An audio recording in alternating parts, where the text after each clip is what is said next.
암병동에서 일입니다. 아주 믿는 신실한 사람이 입원하게 됐고 늘 그래도 암 환자인데도 불구하고 밝은 표정과 또 쾌활한 마음으로 암 환우들에게 늘 인사를 했습니다. 샬롬, 샬롬, 샬롬. 근데 거기 독실한 무신론자 한 사람이 있다가 나는 영 죽게 됐다 이러는데, 한 사람이 만나면 늘 샬롬 샬롬, 그런데 그 샬롬으로 들리지 않고 살롬으로 들렸습니다. 나는 죽을 놈인 줄 알았는데 자꾸 살롬이라고 해주니까 그게 희망이 돼서 살았다는 거예요. 우리 크리스천의 말은 어찌됐든 어느 상황 어느 자리에서든 힘 있는 생명의 언어가 된다고 여깁니다. 잘 아시죠? 월드컵 때 우리가 오 필승 코리아 정말 목이 터져라 외쳤는데, 그 말을 알아듣는 사람들은 전 세계 민족 가운데 사실은 한국 민족밖에 없었습니다. 오는 알겠고 코리아는 꼬레아로든지 다 알겠는데 필승을 알아듣지를 못하니까 이 사람들은 오 필승 코리아를 오 피스 코리아로 알아들었습니다. 그래서 오 평화의 대한민국, 이걸 온 지구촌에 퍼뜨렸습니다. 오역을 통해서 성공한 대표적인 한국 그 브랜딩이라고 그러죠. 소개를 하게 됐습니다. 너무 재밌죠? 그래서 우리 옆에 다시 한번 인사하겠습니다. 샬롬, 샬롬. 이 평화가 꼭 넘쳐나게 되기를 바랍니다. 아멘. 이번 주제가 이제 아시는 대로 행복, 가정, 미래, 그래서 행가래로 이런 건데, 이런 말 기억하시죠? 호미로 할 일 가래로 막는다. 선교사 게일이 한국에 처음 왔을 때 한국 농사하는 농기구들이 흥미롭게 보였습니다. 그러니까 우리 어르신들은 다 알 거예요. 호미 기억하시죠? 가래가 뭔지 아시죠? 그래서 호미로 해낼 일을 가래로 이제 해야 되니까 미리 좀 해라 이제 이 소리잖아요. 교회는 어떤 것이 교회라고 생각되는 거 아니? 낭떠러지 아래 앰뷸런스가 아니라 낭떠러지 위에 울타리가 돼야 한다고 여깁니다. 그래서 우리 건강만 해도 치료에서 예방의학으로 지금은 건강 증진으로 이렇게 바뀌었지 않습니까? 그러니까 병이 생겨서 수술하고 치료받는 것보다 병을 미리 예방하자, 예방해서 나아가서 건강 증진을 하고 살자, 이런 건데요. 어찌됐든 가래가 뭐냐 아시는 대로 이렇게 뭐 호미보다 엄청나게 이제 큰 도구들이지 않습니까? 저는 이것이 선교사 게일에 의해서 서방 세계에 소개가 됐고, 그것이 과학 영농으로서 포크레인의 원조가 됐다고 생각합니다. 다시 말하면 저 깊은 데도 부삽잡이가 그 긴 작대기에 매인 그 삽을 갖다 꽂지요. 그러면 저 멀리서 줄잡이들이 그걸 잡아 당기니까 이게 사람이 갈 수 없는 곳도 가래는 가서 농사를 짓도록 이렇게, 그래서 그걸 가래질한다 이렇게 얘기를 합니다. 더더군다나 밀농사하고 쌀농사의 다른 점은 밀농사는 각자 개별적으로 하면 되는데 쌀농사는 꼭 협업을 해야 합니다. 그러니까 우리는 나보다 똑똑하다 그러잖아요. 우리는 나보다 똑똑하다. 그래서 이 가래질은 꼭 3사람, 5사람, 7사람 이렇게 해야 했습니다. 아주 거친 이제 일은 줄잡이가 여러 명이 되는 거죠. 그러니까 힘도 들어야 되니까. 그래서 양쪽이 맞아야 되는 거죠. 옆에 좌쪽에 셋, 오른쪽에 셋, 그리고 중심 부삽잡이 이러죠. 이렇게 해서 이제 홀수가 늘 돼야 했고, 이 사람들이 이 가래질을 하는 데는 손발이 맞아야 됐습니다. 그래서 협업을 해야 되는데 호흡을 맞춰야 됐고, 호흡을 맞추기 위해서 미리 연습해 보는 것, 리허설을 뭐라고 얘기하는 거 아니? 행가래했다. 그러면 행가래 해본다. 그러니까 우리가 야구를 보면 이게 우승한 감독을 선수들이 행가래 쳐주죠. 위에다 이렇게 던져서 그걸 행가래 한다. 그런데 그 행가래가 뭔가 하니 우리 가래질을 잘할 수 있는지 없는지 연습하는 리허설을 행가래라 이렇게 얘기했습니다.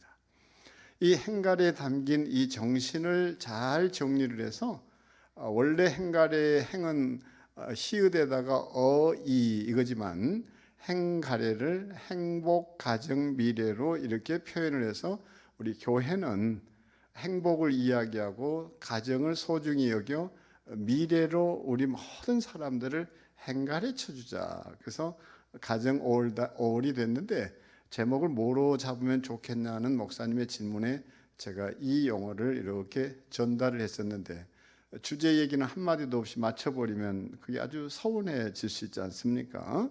그래서 행가래가 이런 거다. 교회야말로 행복, 가정, 미래를 얘기하시는 것이다. 그래서 오늘 이 행가래를 얘기할 때 미래 부분을 잠깐 얘기를 하고 지나가려고 합니다. 앞으로 미래가 어떻게 펼쳐질 것 같은가라는 건데 제 얘기보다는 한번 들어놓으면 우리 모두 유익할 거라고 생각하는데 프랑스의 미래학자 자크 아탈리라고 있습니다. 이름은 잊어버려도 그냥 미래를 이제 얘기하시는 아주 훌륭한 학자가 한 분이 있다 이렇게 이해하시면 되겠는데 그 미래학자에게 질문을 한 거예요. 오늘 우리 집사님이 참 정말 기도가 잘했다 못했다는 없지만 참 우리 마음을 이렇게 같이 울리게 하는 기도를 드려주셨는데 그 코로나에 대한 걱정이 우리가 많지 않습니까? 코로나 이후에 어떻게 될 건가? 거기에 대해서 우리의 미래가 어떻게 되겠는가? 이 질문을 기자가 이렇게 던진 겁니다. 코로나 이후에 미래 컨텐츠, 그냥 쉽게 말하면 먹거리가 뭐냐? 이랬을 때 자크 아탈리가 아주 기가 막힌 얘기를 합니다. 한번 따라하겠습니다. 시간, 죽음, 슬픔, 장래. 너무 생뚱맞은 소리 같잖아요. 도대체 이게 뭔 소린가? 뜻밖에도 그 얘기를 알아듣는 사람이 없다는 게 안타까웠습니다. 자크 아탈리가 크리스천인지 아닌지를 저는 잘 모릅니다. 그러나 정확하게 그는 무슨 얘기를 하고 있었는가 하니 요한복음 11장 이야기를 하고 있었던 것입니다. 요한복음 11장의 내용이 뭐죠? 나사로가 그 마르다 마리아 두 자매, 그러니까 이 남매들이 정겹게 살았고 예수님과 아주 친밀한 예수님의 사랑을 받는 가족들이었습니다. 근데 어느 날 나사로가 중한 병이 듭니다.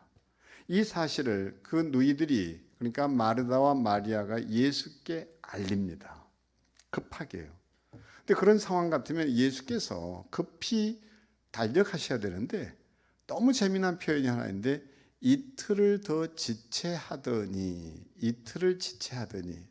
여기 뭐가 있는 거 아니? 마르다와 마리아가 기다리는 시간이 있었고 예수님이 계획하신 시간이 있습니다. 항상 우리의 신앙의 갈등은 어디에 있는 거 아니? 시간의 문제에 있습니다.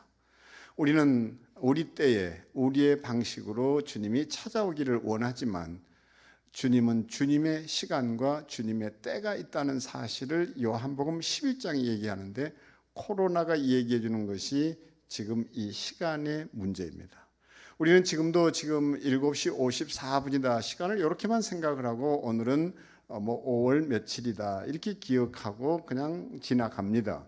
근데 좀 어려운 용어라도 한번 새겨 들으시면 좋겠는데 시간도 정확하게 두 종류가 있습니다.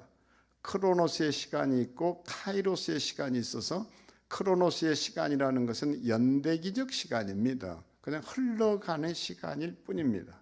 그러나 카이로스의 시간이라는 것은 창조의 시간입니다. 어떤 이에게 오늘은 그냥 2021년 5월 며칠로 끝나겠지만 어떤 사람에게는 이 시간이 잊을 수 없는 자신의 삶에 기억되고 기념되는 시간이 되는 것을 창조의 시간이라 이렇게 부릅니다. 그럼 우리가 창조의 시간을 살아내야 되는 게 크리스천들이에요. 하루하루가 소중합니다. 그 하루하루를 의미 있게 만드는 것이 뭐냐 그랬을 때 그것을 의례라고 부릅니다. 의례. 그러니까 다시 말씀드리면 우리가 오늘 출근할 일이 없고 일반 직장에서 이제 코로나가 확산되니까 재택근무해라 이랬을 때 집에 있게 된다면 사람 만날 일이 없으니까 세수도 하지 않는다. 그냥 그렇게 해서 하루를 보내고 있다면 그는 새 날을 살고 있는 것이 아니라 여전히 어제에 머물러 있을 뿐입니다. 그러니까 우리가 아침에 눈을 뜨자마자 세수를 하는 것이 새 날을 맞이하는 거예요. 그냥 눈곱을 뗀다가 아니라 자신의 새 날을 준비하는 의식, 이것이 바로 새 날에 대한 시작입니다. 그러니까 이제 유럽 사람과 우리가 다른 것은 우리는 이를테면 이게 참 재미난 게 동서가 많이 다르다는 건 한번 보세요. 돈을 헤아릴 때 우리는 이제 이렇게 헤아리는데 미국 사람들은 이렇게 헤아립니다. 모든 게 반대입니다. 우리 골프 여자들이 미국에서 그 PGA에서 이제 우승을 하잖아요. 그러면 그들은 이게 샴페인을 이게 터뜨립니다. 그들의 축복은 하늘에서 쏟아지는 것으로 이해하니까 샴페인을 이렇게 터뜨리고 그 우승자를 연못에다 던집니다. 그게 세레머니라고 그래요. 근데 우리는요 위로 올려요. 떴다 비행기 날아라 우리 비행기. 애들을 데리고 놀 때도요 우리는 항상 행가리를 이런 식으로 했습니다. 이렇게 아이를 가운데 손을 잡고 이렇게 자꾸 하늘로 올렸어요. 이게 이제 하늘로 치솟는 것을 우리는 복이라 했고 달아 밝은 달아 이태백이 놀던 달아 항상 우리는 위를 향합니다. 이게 다르죠. 다른 것은 한두 개가 이제 아닙니다. 이를테면 우리 동양 사람들이 특히 한국 사람들이 이를테면 이렇게 얘기하잖아요. 두 발 좀 뻗고 잠 좀 잡았으면 좋겠다 이러잖아요. 두 발 좀 뻗고 잠들었으면 좋겠다. 그래서 우리는 피곤이 두 다리에 있습니다. 그런데 유태인들은 나는 머리 둘 곳이 없다. 이게 달라요. 머리 둘 곳이 없다. 너무 재밌죠. 그러니까 이 말은 예수님이 너무 피곤하셨던 거예요. 그래서 예수님께서 이를테면 이제 포도주를 마신 후 신포도를 마신 후 다 이루었다 하시고 고개를 숙이니 그 영혼이 떠나가니라. 그래서 십자가의 이 표현이 폐잔병의 그냥 마지막 모습이 아니라 그분이 안식하지 못할 만큼 바쁘셨던 분이 우리 구원을 성취하시고 그러니까 완성과 함께 안식에 이르신 모습이 바로 이 모습인 거예요. 근데 우리는 우리식으로 해석을 하니까 마치 예수님이 십자가에서 그냥 생명을 빼앗긴 것으로 이해되고 있지만 사실은 정확하게 얘기하면 자기 목숨을 내어줌이 되고 내어준 거지 그분이 빼앗긴 게 아닌 거죠. 얘기가 조금 이렇게 약간 벗어나는 것 같지만 주의 깊게 잘 들어보십시오. 우리는 그러니까 데모를 할 때도 그 끈을 이렇게 이마에다 탁 묶습니다. 머리에 묶습니다. 그렇죠? 그래가지고 막 이게 주먹질을 하고 이러잖아요. 서양 사람들은 리추얼이 뭔가 하니 반드시 구두끈을 매는 것으로 하루를 시작합니다. 그래서 이력서가 뭐냐? 발리자 단일력 기록서예요. 발로 다닌 역사가 리주메 그렇게 해서 이력서입니다. 그들은 그래서 절대 구두를 캐주얼을 신지 않습니다. 반드시 2, 3분 심지어 5분이 걸리는데도 매일 아침 끈을 묶으면서 하루를 시작하고 다짐합니다. 그리고 집에 돌아와서 끈을 풀면서 자기 발에게 위로를 하죠. 이런 것을 우리는 뭐라고 얘기하는 거냐? 의례다 이렇게 얘기하죠. 그러니까 하루하루가 크리스천들에게는 그 시간을 까르페 디엠 이렇게 해서 오늘을 즐겨야 하는 거예요. 오늘이 쌓이고 또 쌓이고 쌓여서 우리 인생이 되기 때문입니다. 그래서 시간을 이렇게 카이로스의 시간과 크로노스의 시간으로 나누게 되는데 그러면 코로나가 의미하는 이 시간의 의미는 뭐냐? 이를테면 이제야말로 부모의 시간이 왔다 이것입니다. 그리고 교회의 시간이 왔다. 코로나는 이걸 가르치고 있습니다. 따라하겠습니다. 교회의 시간이 왔다. 젊은이가 떠난다가 아닙니다. 지금이야말로 교회가 다시금 추스려서 교회 역할을 찾아내라는 하나님의 부르심인 거예요. 어린아이들만 해도 그렇습니다. 학원에 돈 벌어다가 아이들을 뺑뺑이 돌렸던 부모들에게 이제는 부모가 주일학교 교사에게 자식들 맡기지 말고 부모들이 내 자녀를 신앙 지도하라는 거예요. 산업사회 이후에 이렇게 우리가 직장이 생겨서 집과 일터가 분리됐지, 사실은 집과 일터가 하나였습니다. 모든 것은 부모로부터 배워야 했습니다. 근데 지금은 너무 많이 분열이 됐습니다.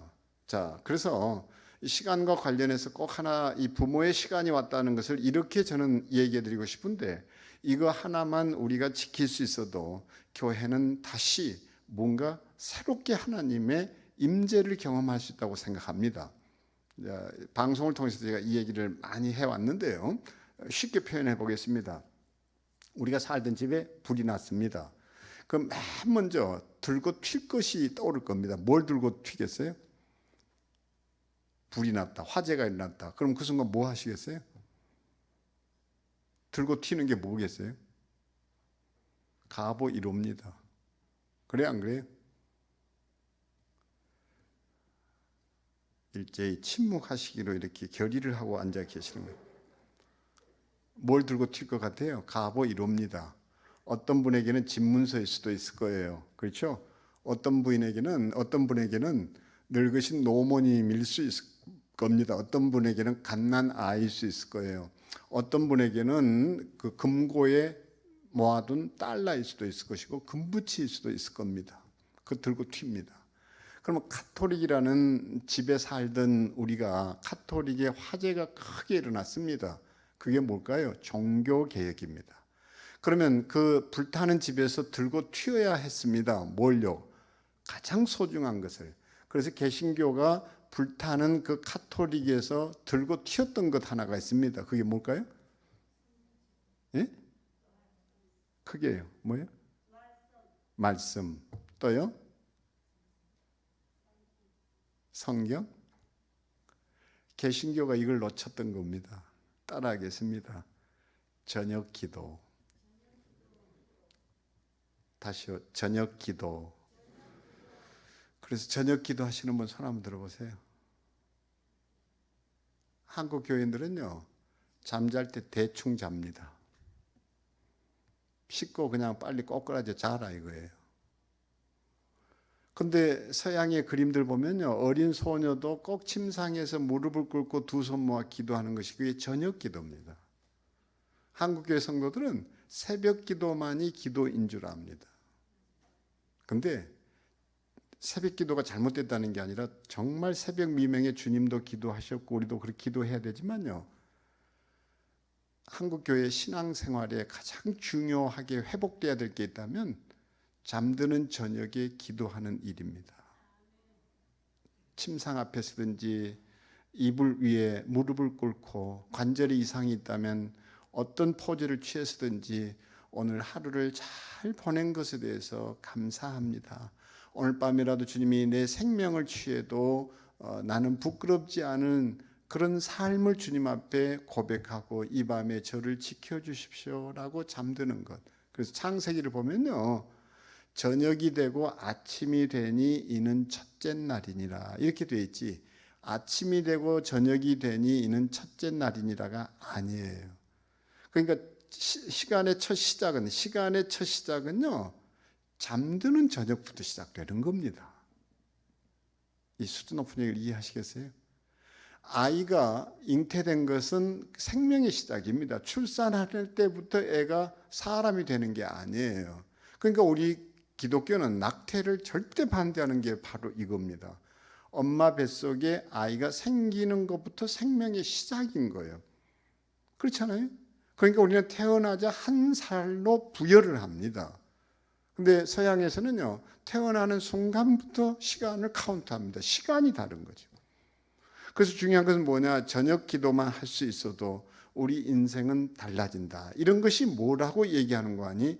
리추얼이다. 리추얼, 하루의 의례다, 의식이다, 이렇게 얘기합니다. 시간을 잘 보내는 독특한 방법들을 우리 모두 개발하지 않으면 우리는 그냥 연대기적 시간으로 끝나고 정말 내가 하루를 카이로스의 시간으로 맞이하고 보내기 위해서 나만의 독특한 방법들을 크리스천들이 많이 개발할 때 우리의 하루하루가 여물어진다, 이렇게 얘기합니다. 이 얘기를 하는 것은 나이 드신 분들도 있고 젊은이들도 있는데 조금은 세미나 성격을 갖추고 있으니까 여기 많은 젊은 분들에게도 이 말이 들려져야 한다고 생각해서 드리는 얘기입니다.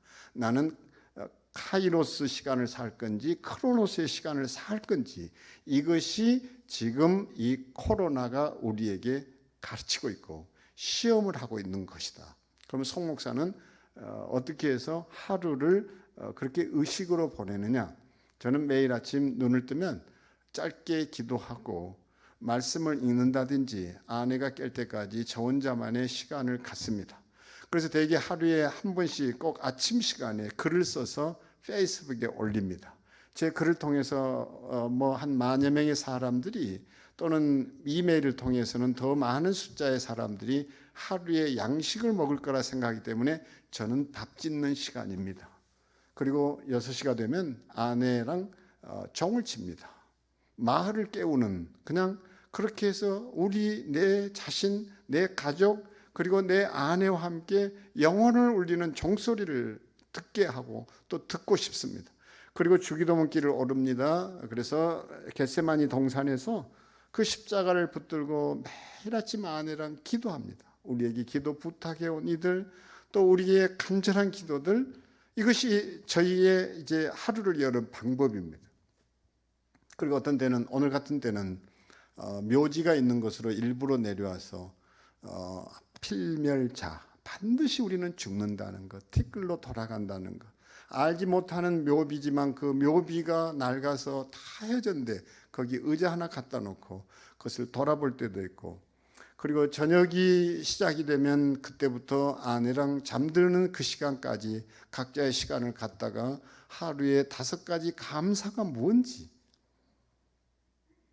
그리고 기도하고 손을 잡고, 부부가 손을 잡고 기도하고 그대로 잠듭니다.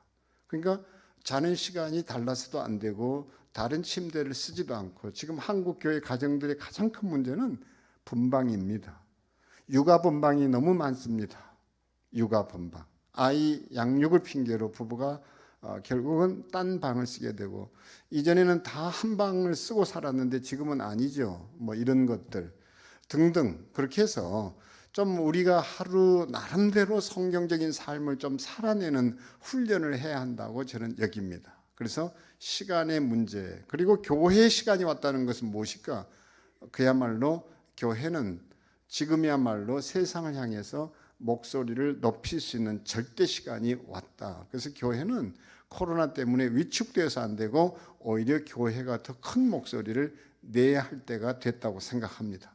그 가운데 하나가 무엇인가 하니, 교회는 대면 예배, 비대면 예배 이런 거 가지고 싸울 일이 하나도 없었어요. 레위기서만 보면요, 정확하게 그 이스라엘 백성들은 집단 생활을 해야 했기 때문에 감염 위험이 굉장히 높았습니다. 실제로 또 그러하기도 했고, 그래서 하나님께서 레위기서를 통해서 예방 준칙을 제시한 것이 오늘날 코로나에 대한 감염 규칙, 감염 법칙에 그대로 적용되는 내용들이 고스란히 있습니다. 이를테면 감염내과 전문의로 제사장을 세웁니다. 그리고 확진을 내리도록 하고, 그 확진자가 생기면 일주일 동안 자가격리를 시키라는 게 레위기서에 다 있습니다. 그리고 또다시 검진을 해서 또 확진하면 또다시 한 주간을 연장해서 결국은 자가격리하도록 했습니다. 그러니까 2주간의 모델이 레위기서에 그대로 있습니다. 심지어 뭐까지 있는 거 아니요? 비말 문제까지 있습니다. 우리는 지금 비말 그러지만 성경은 침이라고 이렇게 번역해 놨는데, 침이 튀었을 때 어떻게 해야 되는지도 있습니다. 봉쇄조처도 있습니다. 너무너무 놀라운 레위기서는 의서, 인류 최초의 의서예요. 그러니까 이런 문제가 생겼을 때 교회가 먼저 우리 대한민국 국민들한테, 백성들한테 이런 얘기를 했어야 됐죠. 걱정하지 마십시오. 우리 고 김용기 장로님이 조국이여 안심하라 하고 소리쳤던 것처럼 우리가 백성들을 위로해야 했었습니다. 우리가 믿는 하나님은 이 레이기서라는 의서를 통해서 예방 규칙, 준칙을 이렇게 제시했습니다. 우리가 이것을 통해서 국민 보건을 앞장서서 지켜낼 테니 안심하십시오. 이렇게 얘기했다면요, 교회가 박수 받았을 겁니다.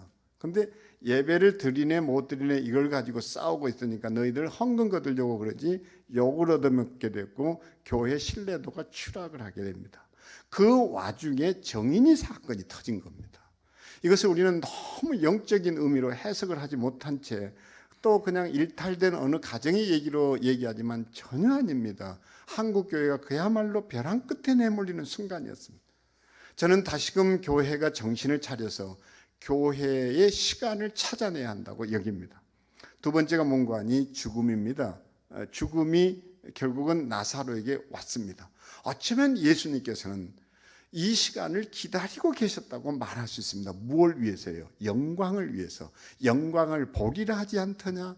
참 성경이 역설인 것은 어떻게 이렇게 죽음에서 영광을 보느냐는 건데 놀랄 것은 없습니다.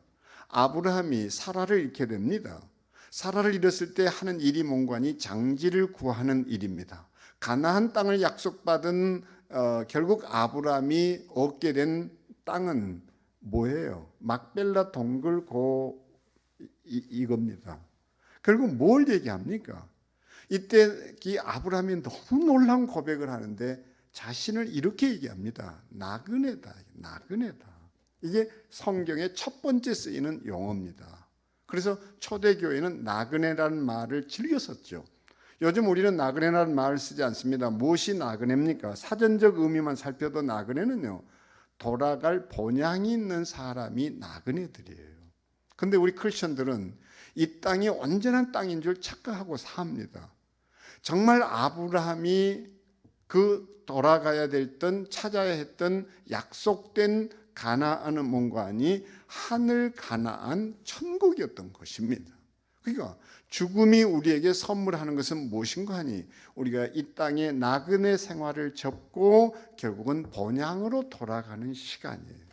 죽음은 그래서 우리에게 두려운 것이 아닙니다. 근데 우리는 여전히 죽음 교육을 못했습니다. 코로나는 우리에게 뭘 가르치느냐? 중세가 그랬듯이 죽음의 문제를 겁먹지 말고 성도들은 죽음에 대해서 분명한 이제 깨달음을 얻고 살아야만 하루를 살아도 겁먹지 않고 살 수 있다는 건데 자크 아탈리가 이 얘기를 하고 있는 것입니다. 그래서 저는 교회 안에 어르신들을 중심으로 정말 행복한 죽음에 대해서 이제는 얘기할 때가 됐다고 생각합니다. 근데 이걸 꺼내면 재수 없다고 얘기하는 것이 전부 유교 사상이에요.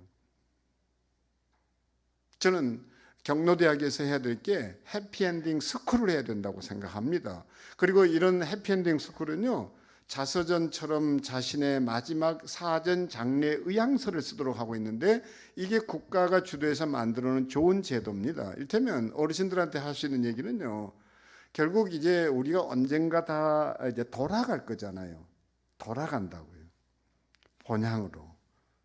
그러니까 영어에 pass away 뭐 이렇게 또는 아니면 dying 이런 것이 아니라 우리는 돌아간다 이렇게 얘기합니다. 참 한글이 아름다운 용어인 거 아시죠? 한글 너무너무 아름답습니다. 아이 좀 제발 이제는 좀 일 좀 그만하고 잠 좀 주무세요 그러잖아요. 그러면 어르신들이 뭐라고, 우리 어머니도 그랬거든요. 잠이 와야 잠을 자지. 잠이 온다고 그랬어요. 잠이 오는 거예요. 하나님으로부터 주어진 최고의 선물이 꿀잠이에요. 그러니까 잠 잔다가 아니에요. 잠이 든다예요. 잠은 선물이에요. 그렇죠? 그러니까 죽음도 우리는 돌아간다 그래서 그분 뭐 어떻게 됐냐? 돌아가셨다고 그랬어요. 크리스천들은 그래서 용어부터 달라야 됩니다. 뭘 써서는 안 되는 거 아니? 상당했다. 이게 굉장히 나쁜 말입니다. 안 그래도 당하고 살았는데 뭘 또 당해요? 저는 의과대학에 있었습니다. 그래서 의철학이 있습니다. 그 가운데 하나가 뭔가 아니요? 감기 걸렸다, 병들었다 이런 재수 없는 말 쓰지 마라고 그럽니다. 뭐냐? 병을 알았다예요. 병을 알았다, 알게 됐다. 이거예요. 그러니까 병은 뭔가요? 몸이 자기를 사랑해 달라는 사인이에요. 예? 간이 아프다, 간이 피곤하다는 거예요. 그러니까 자기 알아달라, 자기 사랑해 달라는 거예요. 그래서 우리는 병을 통해서 자신의 몸을 알게 되고 자기를 사랑하게 되는 거예요. 병이 나쁜 거 절대 아닙니다. 그래야 병이 나아요, 또 실제로. 근데 우리는 병 걸렸다 그래. 그 속에 재수 없다는 소리예요. 감기 들었다, 외부 침입이에요. 이렇듯이 말 한마디가 너무 중요하잖아요. 써서는 안 될 말이 상당했다. 그래서 당하는 죽음이 아니라 맞이하는 죽음을 우리는 늘 살아내야 합니다. 그래서 한자어로도 가장 아름다운 말이 임종이에요. 마무리를 내가 다스렸다. 임금할 때 임종. 내가 내 마지막을 다스렸다. 그러니까 당하는 죽음이 아니라 맞이하는 죽음을 우리는 가질 수 있겠는가? 교회가 이런 점에서 변화가 필요합니다. 저는 여러분의 교회가 리모델링 하는 거 너무 찬성하고 또 이 간절한 기도처럼 온 성도들이 함께 참여해서 교회가 새롭게 뭔가 다듬어내는 것 필요합니다. 지금의 이 장의자도 정말 심각하게 고민해야 될 문제입니다. 붙박이에요.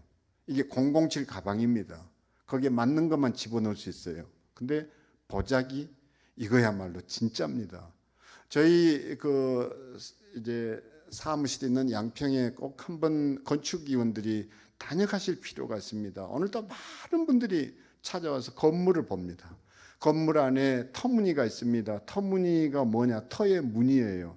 저 인간 저거 참 터무니없는 인간이다 할 때 여백이 없다는 얘기예요. 그러니까 저희는 그 최고의 건축학자라 또 건축가라 불리는 승효상 장로님이라든지 서울대 서현 교수라든지 요즘 핫한 인물이라고 하는 유현준 교수를 다 불러다가 건축 강의 다 들었습니다. 저희 교인들은 몇 명 되지 않지만 건축에 대한 생각들이 달라요. 그분들이 오셔서 보고 놀란 게 저희 건물 안에 있는 터무니였어요. 근데 한국 교회는 천편일률적으로 다 똑같습니다. 뭘 비싼 걸 썼냐 안 썼냐 이런 걸 따지는 거지 무슨 기능과 무슨 의미를 갖추고 있느냐는 전혀 고민이 없습니다. 이게 안타까움이에요. 교회는요 설레임이 있어야 됩니다. 예. 그래서 중요한 것은 뭐냐? 우리가 정말 이 죽음에 대한 생각도 개념을 바꾸지 않으면 절대 안 된다. 그러니까 외형만이 아니라 이번에 이런 계획을 세우고 준비한다면 이제는 서울에 있다 지방에 있다 이런 개념도 없습니다. 교통 너무 편리해졌습니다. 제가 최근에 듣고 늘 궁금했는데 저는 양평에 가까이 양평이고 양평 그 읍내가 이제 조금 떨어져 있는 곳인데 서울 쪽에 가까운 곳 살고 있는데 양평에서 해운대까지 KTX가 간다는 거예요. 해운대는 제가 살았던 곳이고 지금도 많은 세미나가 거기서 열리고 또 경주에서 온갖 목회자 세미나가 있으니까 경주 이렇게 가고 싶습니다. 근데 금년 말 되면요 양평에서 해운대까지 2시간 반도 안 돼서 돌파하는 KTX가 달립니다. 편수가 늘겠죠 이제. 이렇게 좋아지고 있습니다. 그래서 제가 얘기하고자 하는 것은 세상이 바뀌고 있는데 바뀌는 만큼 우리도 그 속도를 내서 바뀌고 있느냐라는 건데 저는 그런 점에서 교회가 이 외양만이 아닌 그러니까 지방에 있다고 절대 기죽을 일도 없고요. 여기 이제 오는 거 양평에서 1시간에 주파도 할 수 있겠다는 생각을 해보았습니다. 그러면 수도권이 돼요 이제는. 이게 수도권이 됩니다. 저는 그런 점에서 이제 새롭게 시작한다면 우리 성내 교회가 한번 마음 먹고 이 건축이면 건축 이런 것들이 이 컨텐츠와 함께 맞돌아 갔으면 좋겠다. 그래서 죽음 더 이상 병원에 뺏기면 안 됩니다. 심각한 얘기 하나 할게요. 제가 요즘 만나는 후배들한테 그렇게 얘기합니다. 동료들한테도 그렇게 하고 오늘도 한 목사님한테 신학자가 찾아왔는데 그 얘기 편하게 했습니다. 교수님, 만약에 그 교수님이 막 그 어떤 목회를 하신다면 성도가 지금 누구한테 의해서 2천만 원을 강탈당하고 있는데 거기에서 짝짝꿍 해주고 잘한다고 박수 쳐주고 노래 불러주고 이러면 되겠습니까? 그랬더니 깜짝 놀라더라고요. 그게 무슨 얘기냐고 해서 제가 이 얘기했습니다. 아니 제 가까운 지인이 신촌 세브란스에서 3일간 장례를 치렀는데 300명 조문객 기준 2,870만 원을 거기 지불하고 나왔습니다. 근데 제가 저희 교회에서 장례를 치러봤더니 똑같은 300명 기준에 VIP 특실보다 더한 공간을 내놓고 마지막 발인 예배도 정말 기가 막히게 파이프 오르간과 함께하는 발인 예배를 드리고 유족들이 거기 쉴 수 있는 방도 그냥 무상 제공되고 이렇게 해서 했는데 430만 원 들었습니다. 7분의 1 가격입니다. 근데 장의업자들에게 우리 성도들의 주머니가 털리고 있는데도 교회는 아무 대안을 못 내놓고 있습니다. 그 저녁 먹는 시간에 잠깐 목사님한테 이것저것 질문해 봤습니다. 이 지역은 또 어떤 건지. 근데 생각해 보세요. 교회가 아이 탄생만 즐거워하고 박수 쳐줄 게 아니라 죽음에 대해서도 목회적 돌봄이 필요합니다. 옆에서는 불공 드리는 소리가 나고 목탁 드리는 소리가 나는데 그 옆에서 또 우리는 찬송을 불러야 되고, 오히려 안 믿는 사람들이 교회 장례가 있을 때 전도가 됐습니다. 저는 원로 목사님이 더 잘하실 거라고 생각해요. 근데 왜 그런지 언제부턴가 우리는 죽음을 병원에다 내줬는데 그 죽음을 모두 다 이끌어내는 이가 선문대학이라 해서 문선명대학이 그 선문대학입니다. 거기 장의학과가 있습니다. 을지대학이 있습니다. 서라벌대학이 있습니다. 이런 데서 그냥 600시간 교육받으면 염습 그 자격증 다 줄 수 있는데 그걸 2년 3년 늘려가지고 거기에서 장의업자를 키워가지고 병원에 다 취업을 시켜놨습니다. 그들이 이끄는 대로 목사님은 턱없이 인사하라면 인사하고 절하라면 절하라고, 목사님은요 그냥 변방으로 밀려나 있습니다. 가볍게 볼 일 절대 아닙니다. 코로나 이후에 교회가 장례까지도 책임져 줄 수 있는 공간으로 거듭날 필요 있습니다. 제가 사회봉사관 뭐 이런 거 다 보니까요, 잘만 갖추면요 굳이 장례를 병원에 갈 필요 전혀 없습니다. 제가 문 대통령 모친 돌아가셔서 장례 치렀던 성분도 병원에 입원해 계시다 남천 성당으로 옮겼는데, 남천 성당 장례식장 다 가보고 관계자들 얘기도 나누고 해봤는데요, 카톨릭은 죽음을 교회가 책임져 주려고 애를 쓰고 있습니다. 성도들의 가장 큰 봉사가 염습하는 일이에요. 근데 코로나가 염습 필요 없게 만들었습니다. 코로나 감염 환자가 생기면 6시간 이내에 화장을 해야 합니다. 그러니까 선화장 후 장례가 나와버린 겁니다. 근데 우리는 뭣도 모르고 이게 염습을 꼭 해야 된다고 착각을 합니다. 제가 잠깐 표현하다가 그냥 지나갔지만요, 제 어머니가 그 염증이라고 했죠.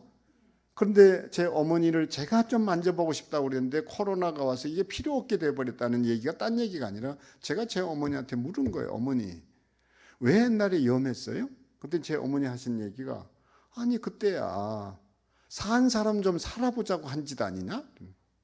왜요?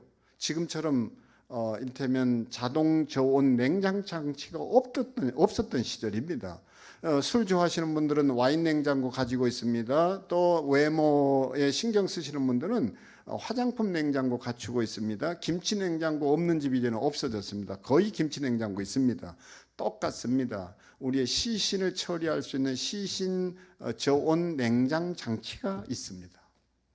그러면요, 굳이 염습 필요 없어요. 간편 염습이라고 그래서 제가 직접 장례를 치러봤는데 95세 된 어머니 이거 샴푸한다고 해가지고 물 붓고 이런 게 아니라 그냥 뿌려가지고 이렇게 비벼서 마른 수건으로 이렇게 닦아주면 냄새도 없어지고 깨끗합니다. 머리 빗겨지고, 사후 메이크업이라고 그래서 얼굴 상처 있는 거 이렇게 좀 메꿔주고 분 발라주고 루즈 칠해주고, 이게 예를 들면 그 수의도 입힐 필요 없죠. 그냥 평상복, 교회에서 봉사하실 때 입었던 한복 그렇게 입혀가지고 그 시신 저온 냉장 장치에 이렇게 모시면요, 냄새 날 일이 하나도 없고 왜 향 피웠느냐? 왜 두꺼운 관 썼느냐? 왜 수백만 원짜리 수의를 입혔느냐? 참 잘못된 사상이 깃들어 가지고 생긴 문제인데, 이것을 교회가 좀 극복할 수 있고 대안을 내놓는다면요, 교회는 박수를 다시 받을 겁니다. 아무도 동의를 안 하시는 거예요. 교회가 그런 시간이 왔다는 거예요. 그런 시간이. 죽음 문제, 그래서 같이 합니다. 요즘 신세대 장병들도 왜 탈영 그리고 왕따 총기 사고가 많은가? 사생관 교육이 안 돼서 그래요. 제가 그 외국에 살아도 보고 가보지만요, 대개 외국 교회들은 교회 뜰에 무덤이 있습니다. 여기 성내 교회도 이제 좋은 장지를 갖추고 있다는 얘기를 들었는데, 그게 멀리 있는 게 아니라 다 교회 안에 있는 거예요. 저희도 그래서 이게 본부 센터 안에 이제 채플이 있고 교회가 거기 세워진 건데, 그 바로 뜰에 우리 그 수목장이 있고 거기 정인이가 온 겁니다. 근데 정인이 오기 전에 한 아이가 이제 소아암으로 죽었고, 신재민이라는 아이가 와서 안치돼 있는데, 얘기 안 해도 주일학생 하나가 3학년짜리가 그 형을 찾아가요. 말 안 했습니다. 근데 거기 편지 하나를 남겨놓고 와서 모두 다 감동을 받았습니다. 재민이 형, 내가 여기서는 대장이었어. 근데 형이 이제 왔으니 형이 대장할 차례야. 나보다 나이가 많으니까. 그러면서 그 편지를 써서 우리를 울게 만들었습니다. 아이들도요, 방과후 학교에서 죽음 교육하고 있습니다. 저는 국제 사나톨로지스트입니다. 외국에는 죽음 교육을 수시로 합니다. 죽음의 날도 있습니다. 교회가 세상과 똑같이 죽음을 기피해가지고는 부활신앙이 없습니다. 우리의 참 믿음은 뭡니까? 나그네인 것을 가르쳐야 합니다. 세 번째가 중요한 게 슬픔입니다. 결국 예수님까지도 같이 우셨습니다. 아브라함도 그 믿음의 조상이지만 사라를 잃게 됐을 때 울었고 애통했습니다. 헤어짐은 모두 다 슬픕니다. 그러나 슬픔은 뭡니까? 한 번 더 사랑하라는 두 번째 기회가 슬픔이에요. 슬퍼하는 것을 우리는 업수히 여기면 안 됩니다. 이것을 애도한다고 얘기합니다. 그리고 사랑하는 일을 잃었을 때 교회가 해야 될 게 애도 프로그램, 컨텐츠가 있어야 합니다. 그래야 트라우마로부터 벗어납니다. 장례 얘기도 할 거 너무 많아요. 우리는 이 발인 예배를 드리고 화장을 하러 가는데 이게 장례 노동입니다. 여기는 조금 거리가 가까워서 다를 수 있지만요, 20분 거리에 화장할 수 있는 데 있다고 얘기를 들었는데, 서울 같으면 교외 땅덩어리도 넓고 하니까 경기도도 마찬가지고, 그러면 이게 혐오시설로 해가지고 대개 1시간, 1시간 반 거리에 화장장이 있습니다. 그러면 장지에서, 소위 말해서 병원에서 장례를 치렀든지 뭘 했든지 옮겨가는데 1시간 반 이동해야 됩니다. 또 거기에 장지까지 가야 됩니다. 화장로에 1시간 전에 도착해야 됩니다. 그리고 소각하는데 1시간 걸리고 1시간 20분 걸리는 재래식 아직 기계를 고치지 못한 데는 시간이 좀 길고, 그리고 냉각하는 시간 걸립니다. 거기에 손주 손녀들까지 끌고 가야 됩니다. 이 모든 것들이 장례 노동이에요. 우리가 명절 노동이 있듯이. 자, 그렇다면 이것으로 끝나느냐? 아니요. 그걸 흔히 말하는 개고생이라 그러는데요, 이거보다 더 소중한 것은 그 소각로에다, 화로에다가 아무리 부활신앙을 가지고 있다지만은 아버지를 집어넣고 어머니를 집어넣고 사랑하는 아내를 불구덩이에 넣어야 한다는 것, 이것을 보는 것과 보지 않는 것은 엄청난 차이가 있습니다. 영국 모델은 그걸 보게 하지 않습니다. 대행을 해줍니다. 퓨너럴 홈이라고 그래가지고. 그러니까 교회도 순서 바꾸면 됩니다. 근데 이걸 바꿀 생각을 전혀 안 하는 거예요. 뭐가 잘못됐습니까? 트라우마로부터 보호해 줘야 합니다. 저는 가정사역자로서 사랑의 교회 협동목사로 있었고, 그 많은 목회자들이 주례를 어떻게 해야 되는지 이런 걸 헤매일 때 제가 4인방이라 불리는 옥하는 목사님, 홍정길 목사님, 하용조 목사님, 이동원 목사님 주례하는 장면들을 전부 비디오에 담아가지고 분석을 해서 주례에 이런 모델이 있다고 소개도 해주고, 그랬을 때 수백 명의 목회자들이 오셔서 그런 걸 배우고 놀라고 했는데, 그때 기억나는 거 하나 있는데, 보통 아시는 대로 신랑 신부가요 처음부터 입장회가 마지막까지 주례자만을 향하고 있을 때인데, 옥하는 목사님은요 그 순서 하나를 바꿔서 그 결혼식장 분위기를 확 바꿨습니다. 그런 변화를 제가 설명해 줬던 거예요. 옥 목사님 스타일이 그렇죠. 약간 좀 영어로 하면 시니컬한 데도 있고 굉장히 친밀하고 다 뭐 나이도 어린 아들도 갖고, 그러니까 표현이 그러셨죠. 너네들 돌아서라. 응? 돌아서. 그렇게 해서 신랑 신부를 돌아서게 해서 마지막 찬송이 나의 갈 길 다 가다록을 불렀잖아요. 근데 신랑 신부도 자기들을 축복하러 오신 분들의 얼굴을 확인해서 너무 감동이고, 같이 얼굴을 마주보고 노래를 부르는데 얼마나 그게 놀라웠겠어요. 이를테면요, 저희 교회는 축도할 때 다 눈뜨게 합니다. 왜 눈을 감죠? 누가 그렇게 가르쳤어요? 우리는 이렇게 보시면 눈 깔아 뭐 이랬습니다. 최근에요, 우리 최일도 목사 친구인데, 최일도 목사하고 저하고 이제 아주 절친 중에 절친이고, 저희 둘이 좋아하는 형이 박종근 목사님이라고 있습니다. 안양대학 신학대학원장도 지내시고 이제 이런 분인데, 그분이 초등학교 3학년 때 눈을 다치셨습니다. 화살촉에 맞았어요. 시력을 잃었습니다. 최근에 그 한 눈을 가지고 참 어렵게 유학도 하시고 학교 교수도 되고 이제 목회자로서 담임이 되어 계신 이분이, 이 형이 최근에 수술을 받았습니다. 1년 반에 걸친 시간이 소요됐고 엉덩이 살을 떼내야 했고, 어찌됐든 참 기가 막히게 안과 의술이 얼마나 발달했는지 그 눈을 다시 이게 재생시켜서 의안을 넣은 겁니다. 의안. 물론 아침마다 이제 또 불편한 건 있지만요, 남이 볼 때 이게 그 무슨 의안을 넣는지 모를 정도로 바뀌어가지고 얼마 전에 그 형을 만났는데 재미난 얘기를 해요. 의사가 그러더라는 거예요.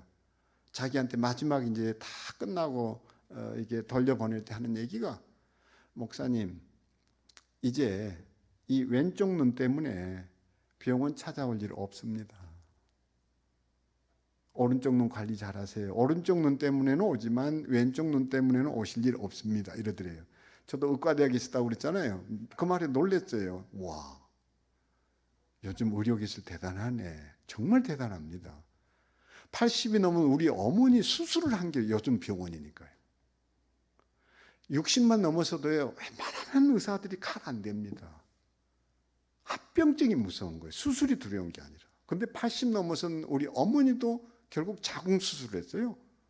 근데 놀래가지고, 어머니 이제는 임신도 된답니까?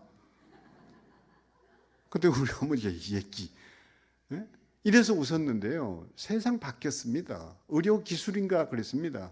근데 딱 하는 소리가요, 이러더래요. 그 형 되는 거 우리 박 목사님 의사가, 근데요 아무도 지금 목사님의 눈을 구별 못합니다. 와, 난 또 한 번 놀란 거예요. 이렇게 정밀한 거야? 근데 그 의사 얘기가 이랬다는 거예요. 근데 한 그룹만이 압니다. 한 그룹만이 압니다. 뭐냐고 그랬더니, 어린아이들은 목사님 눈이 다르다는 걸 압니다. 아이들은요 절대 얼굴을 안 봅니다. 눈을 보고 얘기합니다. 아니나 다를까 조카 손녀가 어느 날 자기를 보더니 그러더래요. 할아버지는 왜 왼쪽 눈이 반짝거려? 그러더래요. 그 순간 저는요 떠올랐던 게 팔복이었어요. 마음이 청결한 자는 복이 있나니 저희가 하나님을 볼 것이며. 그게 무슨 얘기 하려고 일어나면, 정말로 눈을 마주친다는 게 그렇게 소중한데 우리는 누가 뭘 어떻게 가르쳤는지요. 축복할 때 제가 이렇게 축복합니다. 민수기를 가지고 여호와께서 내게 복을 주시고 너를 지키시기를 원하며 이렇게 얘기를 하면요, 저하고 눈이 마주치는 순간 우는 이들 참 많습니다. 이 말은 순서 하나를 바꾸셨던 옥 목사님처럼 장례식에 왜 기계적으로 누가 그렇게 가르쳤기에 발인 예배를 드리고 그때부터 시작을 해서 유족들, 그 조문객들은 다 떠나버리고 그 가족들 소수만 남아가지고 화장로에 가서 그 6시간, 7시간 트라우마에다가 그 막내딸 쓰러져가지고 한번 가보세요. 119 수시로 들락거리죠. 악몽 꾸게 되지요. 죄책감에 시달리지요. 교회가 그런 것을 좀 배려해가지고 장례를 새롭게 끌어낼 수만 있다면 분명히 이것은 세상 사람들을 놀라게 하고 교회 시간이 여기에서 확인될 거라는 거예요. 교회 시간이 왔어요.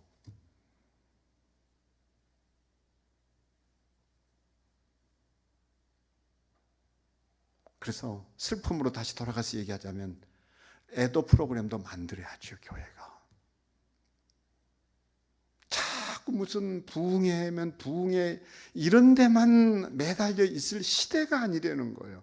제가 가정사역 하게 된 배경이 1990년 초반에 이제 고려대학교에서 공부를 하고서 어떤 기회가 있어가지고 미국 가게 됐는데, 미국 교회들은요 그냥 팜플렛을 이렇게 보니까요, 뭐 싱글들을 위한 프로그램이 없나, 사별자 프로그램이 없나, 이렇게 같이 성도들을 구체적으로 돌보는데 우리 프로그램은 너무 없어가지고 제가 돌아와서 했던 것이 기독교 가정사역 연구소였습니다. 그게 지금 내년이 30년이 되는 거예요. 이제는 교회가 그 프로그램을 개발할 정도가 아니라고 한다면 전문기관하고 이렇게 연계돼 가지고 그런 프로그램을 교회에 정착시켜 가면서라도 정말 슬퍼하는 것이 무엇인지에 대해서 돌봄이 필요하고, 이 슬픔은 곧 뭔가니 우리에게 던져주는 과제가 공감의 문제입니다. 교회는 공감 못합니다. 그러니까 욕을 얻어먹습니다. 이번에도 정인 때문에 30, 40대 엄마들이, 아빠들이 그렇게 많이 찾아왔는데요, 정말 제가 젊은이들한테 희망이 있구나 했던 것은 자기 조카도 아니고 아무 연고 관계가 없는데 구미에서 새벽같이 달려와 가지고 울다 가는 그 엄마들, 지금도 일본에서 한 엄마가 자기 일본으로 시집 왔는데 정인이 사건을 접했다고, 정인이가 죽은 6월 10일 내가 좀 꽃다발 하나라도 넣고 싶은데 받아줄 수 있냐고 얼마나 간곡하게 청원을 해가지고 그러면 하겠다고 했더니 돈을 보내왔는데 너무 큰 돈을 보내와서 오늘 아침 전화했습니다. 근데 벌써 울먹거리면서 자기하고 아무 상관없는데도 슬픔에 동참을 하고, 근데 교인들이 수목장 정인이 때문에 온 일이 없어요. 미안하지만. 그러니까 우리는 전부 가슴을 잃어버린 교인들 같아요. 아파요. 목회자들도 찾아온 일이 없습니다. 최일도 목사가 찾아왔고, 조금 전에 얘기했던 연락을 받고 박종근 형이 찾아왔고, 홍정일 목사님, 이동원 목사님, 그 한옥 목사님 와서 제가 딱 얘기했어요. 절대 딴 얘기하지 말고 그냥 조용히 무릎 꿇고 그냥 슬퍼하시고만 가시라고. 사람들이 그런 모습에서 마음이 녹아지는 걸 봤습니다. 현장에서. 성경은 뭐라고 얘기합니까? 슬퍼하는 자들과 함께, 그러니까 우는 자들과 함께 울고 웃는 자들과 함께 웃으라고 했잖아요. 교회의 가장 큰 역할은 지금은 가슴을 풀어 헤쳐야 할 때입니다. 나도 아프다. 같이 울어줄 가슴이 있다. 슬픔을 가볍게 보면 안 되는 거예요. 이게 미래 컨텐츠입니다. 자크 아탈르가 교인인지 아닌지 모른다고 그랬잖아요. 그런데 어쩌면 정확하게 요한복음 11장을 들고 미래 코로나 이후의 컨텐츠를 얘기하고 있느냐는 거예요. 마지막이 장례지 않습니까? 장례 가볍게 여기면 절대 안 된다고 말씀드렸죠. 창세기 한 중심에 장례 얘기가 있지 않습니까? 혼례 얘기가 있지 않습니까? 혼례 다 뺏겼습니다. 혼례식이라 안 합니다. 혼인 예배라 안 합니다. 혼인 예배가 장가들 혼, 시집갈 인, 이래서 남녀가 동등하게 장가하고 시집가고 해서 혼인 예배였는데 지금은 결혼식이라고 그럽니다. 그것조차도 뭘 하고 있습니까? 주례도 없는 결혼식 하겠다는 크리스천 가정들도 이루고 있습니다. 비극 중에 비극입니다. 교회는 정말 청년들에게 잘 가르쳐야 합니다. 결혼의 소중함이 무엇인지. 그래서 23장은 장래 이야기가 있습니다. 창세기 24장은 결혼 이야기가 있습니다. 그 길이가 창조 기사보다 길어요. 결혼은 우리 하나님과 언약이 어떻게 자자손손 계승되어 가는가 하는 통로가 바로 이 결혼인 거고, 장례는 무엇입니까? 하늘에 대한 소망으로 부활신앙으로 무장되는 것이 장례지 않습니까? 교회는 장례를 가볍게 여기면 절대 안 됩니다. 그리고 그 장례를 통해서 우리는 전도와 선교의 세상을 열 수 있다고 저는 확신합니다. 아멘.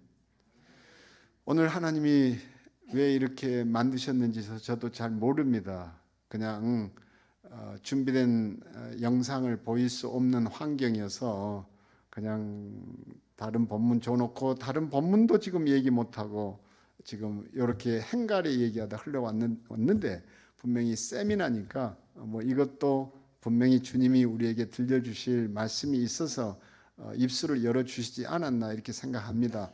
좋은 교제 시작했으니까 또 거리도 가깝고 어느 때라도 와서 어르신들을 위한 준비가 됐을 때 필요한 해피엔딩 스쿨도 열어드릴 수 있겠고, 많은 프로그램으로 저희가 성례교회를 잘 성원하고 지원할 수 있겠습니다. 원로 목사님 뵈니까 참 귀한 일을 많이 하신 어르신이고 역사관도 뚜렷하고 또 제 친구들하고 좋은 교제를 나누고 계신 또 형님 목사님이기도 해서 참, 또 여기 담임 목사님 잘 선임하셔서 담임 목사님도 보니까 반듯하고 꿈이 있고 열정이 있고, 이런 좋은 교회 하나가 또 가정 사역과 가정 회복으로 자라날 수 있다면 기꺼이 돕는 것이 제 사명이기 때문에 오늘 못다한 메시지는 또 어느 때인가 반드시 저뿐만 아니라 제 아내까지도 와서 도울 수 있는 교회라고 여기고, 이만한 이제 인프라를 구축한 교회라면 여기에 이 풍기나 영주에만 머물지 않고 교회의 좋은 이 모델이 목회와 신학 뭐 여러 잡지들을 통해서 좀 전국 교회에 알려질 수 있게 되기도 소망해 봅니다. 바라기는 다른 것이 아니라 우리 모두 세상을 좀 행가래 쳤으면 좋겠다. 뭐로? 행복, 가정, 미래로.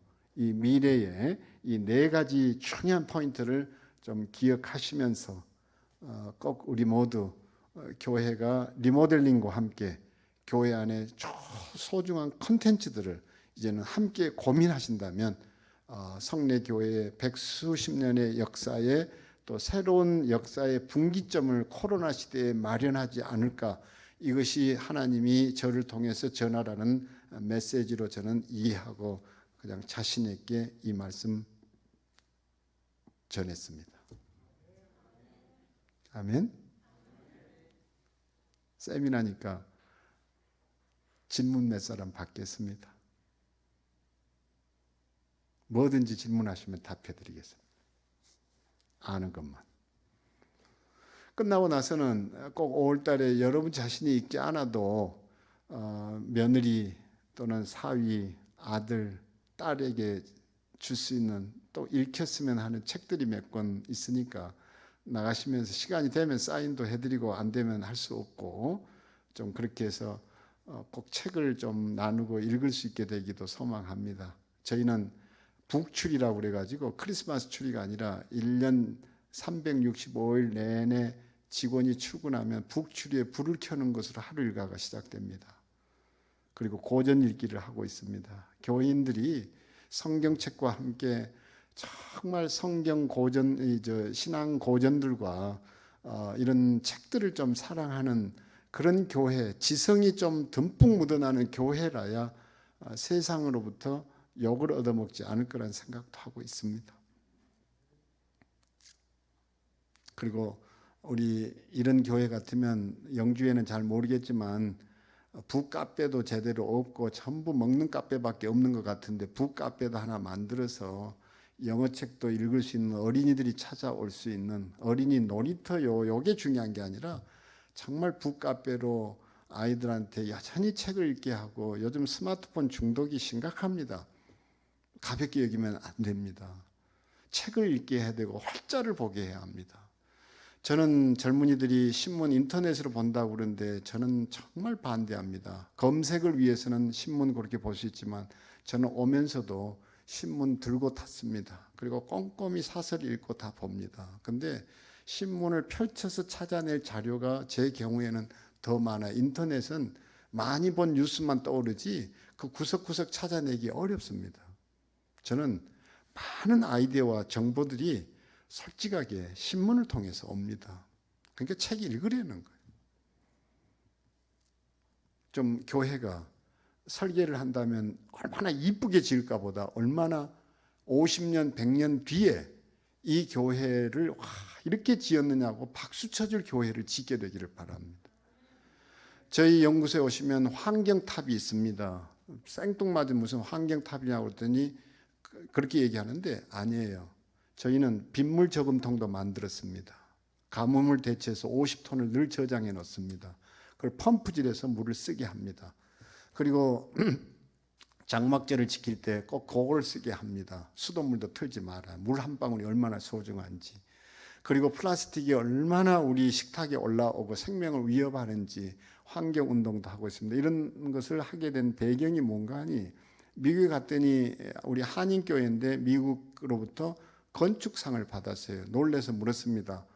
별로 상 받을 게 없는 것 같아서 좀 미안한 얘기지만 그랬더니 그 목사님 재미난 얘기를 해요. 미국에서는 건축상 수능 기준이 한국과 다릅니다. 뭐냐고 했더니 딱 하는 얘기가 첫째, 환경 문제에 얼마나 투자했느냐. 이걸 가장 먼저 본대요. 환경 문제입니다. 두 번째는 뭐냐? 주변 건물과의 조화입니다. 다시 말하면 너무 위압적이어서도 안 되고 너무 초라해도 안 되고 이게 한 마을이 조성되는데 어떤 기능이 있느냐. 주변 건물과의 조화를 두 번째 보는.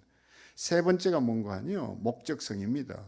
그 얘기를 하면서 그 목사님이 한국 교회가 모 교회가 건축상 받은 것에 대해 자기는 너무 이해가 안 된다는 거예요. 뭐냐? 상 주었던 수상 이유가요. 교회답지 않은 건물을 지었다고 준 거예요. 이게 이해가 안 된 거예요. 교회는 교회다워야 안 되는 거예요. 그러면 교회는 무엇을 담아낼 거냐 하는 것입니다. 세상 건물이 담아내지 못한 죽음을 담는다. 예를 들면 아이들을 돌보는데 관심 없는 상업 건물과 달리 교회가 키즈 카페를 그것도 북카페를 만든다. 영어책들을 집어넣고 거기에 영상 문제를 놓는다. 교회가 예를 들면 그 휴대폰이 없는 어린아이들을 위한 뭐를 한다. 이래야 교회답다라는 거예요. 지금 제 아내가 박사학위를 가진 사람인데도 또다시 뒤늦게 뭔가 깨달음이 있어가지고 한예종의 석사과정에 들어갔습니다. 그래서 이번 학기 연구하는 게 뭔가 하니 스마트폰 중독이에요. 우리 아이들 다 지금 병들었습니다. 아무도 그 중독은 중독으로 생각을 안 해요. 마약 중독만 큰 줄 압니다. 일 중독만 큰 줄 알아요. 아니요. 스마트폰 중독 심각합니다. 뇌가 손상되고 있습니다. 교회가 좀 이런 일에 이제는 뛰어들어야 한다는 거예요. 질문 있으면 받아볼게요.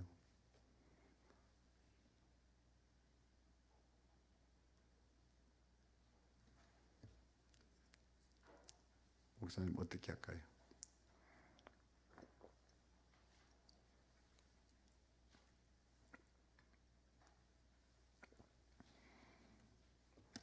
그러면 기도하고 마칠까요? 너무 기다렸다는 듯이 기도하겠습니다. 하나님 아버지, 또 성례교회를 축복해 주시고 또 원로 목사님 아름다운 사역을 잘 계승시켜 주셨던 것을 감사합니다. 그의 영향력이 또 후임 목사에게 잘 승계되어서 또 이렇게 아름다운 목회를 꿈꾸고 설계하며 교회가 새로운 발돋움을 할 계획 주신 것 감사합니다. 이쁜 건물에만 우리 모두 관심 갖지 않고 그것을 넘어서서 교회가 교회다워지는, 그리고 정말 코로나 이후에 성례교회가 한국교회의 좋은 변화의 롤 모델이 되는 축복을 주옵소서. 우리 모두 행복 가정 미래를 가슴에 새기며 코로나 시기에 이 5월달 가졌던 3번의 집회를 통해서 우리의 생각이 바뀌었음을 감사케 해 주시옵고, 또 이것이 좋은 계기가 되어서 교회가 디딤돌을 만들 수 있고 우리 가정이 행복한 터전으로, 또 무엇보다 미래를 고민하는 가정과 교회로 거듭나는 계기 되게만 해 주옵소서. 좋은 세미나 주신 것을 감사합니다. 이후에도 더 좋은 믿음의 교제 있게 해 주시옵고, 주님, 우리 모두 다시 한번 가정을 세우신 주님의 뜻을 헤아리며 저녁 기도 하나만으로라도 이번 3번의 세미나가 축복이 되게 해 주옵소서. 우리 주 예수 그리스도 이름으로 기도하옵나이다. 아멘.